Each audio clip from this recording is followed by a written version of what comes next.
मुझे पता है तुम क्या सोच रहे होगे कि भाई दिखा क्या दिया ये।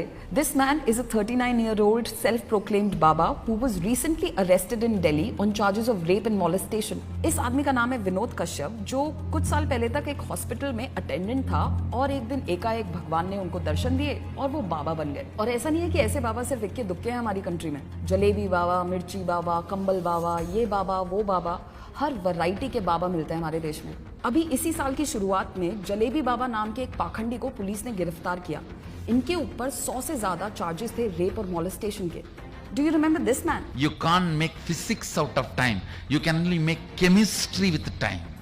He is Swami Nityanand, who ran away from India the moment charges of rape and corruption were leveled against him. अब इन्होंने अपना ही देश बना लिया है जिसका नाम है कैलासा। किसी को कोई आइडिया नहीं है कहाँ पे है वो। And it's not that he's the only weird Baba we have got. Do you remember Gurmeet Ram Rahim? You are the love changer. You are the love changer. You are the love changer. He became a millionaire only because of his ashram. Dera Sacha Sauda, which is run by Gurmeet Ram Rahim and his associates, is worth 1600 crore rupees. And he didn't stop here. In the span of 2 years, he made 5 movies जिसमें उन्होंने act किया, direct किया, music दिया, edit किया, action किया, पता नहीं क्या क्या किया। And in 2017, he was sent to 20 years in jail on 2 counts of rape. और जैसे ही ये न्यूज फैली, हरियाणा और पंजाब में इनके समर्थकों ने दंगे चालू कर दिए, जिसमें 35 से ज्यादा लोगों की मौत हुई और लाखों रुपयों की प्रॉपर्टी डैमेज हो गई। और इनके ठाट ऐसे कि स्पेशल हेलीकॉप्टर में जेल लेकर गए थे इनको। I think babas were the first real social influencers in our country. I know I've missed the likes of Asaram Bapu, Swami Om, Radhe Ma, Sadhguru, etc. etc. But क्या करें, हमारे देश में ऐसे बाबा लोग हर जगह पाए जाते हैं। Anyway, तुम लोग को एक कॉमन थ्रेड इन सभी बाबाओं में पता चला? That almost all of them have been accused of rape and molestation. मुझे ना ये बात समझ नहीं आती कि एक तरफ तो हम बोलते हैं कि ये बाबा लोग सारे के सारे पाखंडी होते हैं और दूसरी तरफ इन्हीं बाबाओं की इतनी तादाद में फॉलोइंग होती है। I mean, कौन है ये लोग और कैसे किसी बाबा के लिए इतना आसान हो जाता है औरतों का रेप करना? ऑफ कोर्स लोग अपनी प्रॉब्लम्स के सॉल्यूशंस के लिए जाते हैं बाबाओं के पास, to seek guidance from someone they think is in direct touch with God. For desperate people, these babas become their saviours. The promise of social and economic security, the promise of fulfilling people's basic needs is what drives lakhs and lakhs of people towards these babas. और इसी vulnerability और लाचारी का फायदा उठाते हैं बाबा।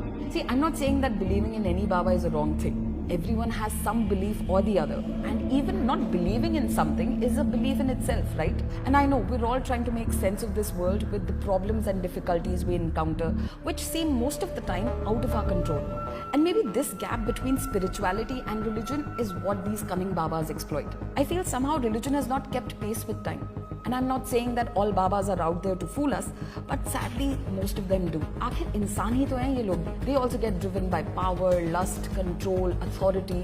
और जब इनका घिनौना चेहरा हमारे सामने आता है, then we realize that we've been taken for a ride. और इन सब में औरतों का शोषण तो ऐसे होता है जैसे पैकेज डील हो। I mean, गुस्सा आता है मुझे ये सोचकर कि एक तरफ यही बाबा हैं जो औरतों को देवी का रूप मानते हैं, माँ दुर्गा, काली, लक्ष्मी सबकी पूजा करते हैं, और दूसरी तरफ यही बाबा औरतों का रेप करते हैं। I mean, दोगलेपन की बिना सीमा होती है। और शायद तुम्हें लगता होगा कि लोअर इनकम ग्रुप के लोग ही जाते हैं बाबाओं के पास।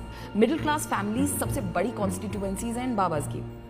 अपने आसपास ही देख लो, तुम्हारी रिश्तेदारी या फैमिली में कोई ना कोई निकल आएगा जो किसी बाबा या किसी माँ के पास जाता हो। See, it's the reference and word of mouth advertising that works really well for these babas. और वैसे भी आजकल बाबा लोग सिर्फ मिरेकल्स तक लिमिटेड नहीं है, वो साइकोलॉजिस्ट भी हैं, फैमिली कंसल्टेंट्स भी हैं, स्पिरिचुअल गाइड्स भी हैं। They give quick fix solutions, easy answers to our problems and tell us how to live in this difficult and often cruel world.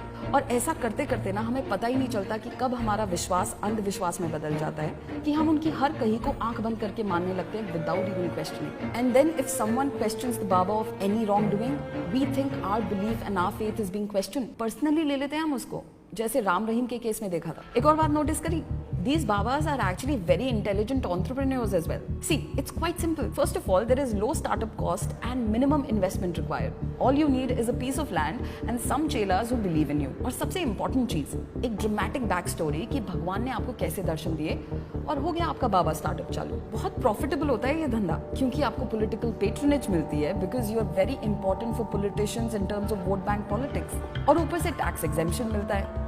After all भगवान का काम कर रहे हैं आप, इनकम टैक्स थोड़ी ना लेंगे आपसे। और इसी वजह से ज्यादातर बाबाओं को लगता है कि उनका कोई कुछ नहीं उखाड़ सकता, that they are above the law and they can do anything. और इसी चौड़ में ये औरतों का रेप और मॉलेस्टेशन करते रहते हैं, जिंदगी से परेशान लोगों से पैसे ऐंठते रहते हैं, और हमें ये सब पता होते हुए भी इनकी सभाओं में हाजिरी लगाते रहते हैं। इसका कोई सोल्यूशन है क्या? What do you guys think? Tell us in the comments below and keep watching How to Fly for such content.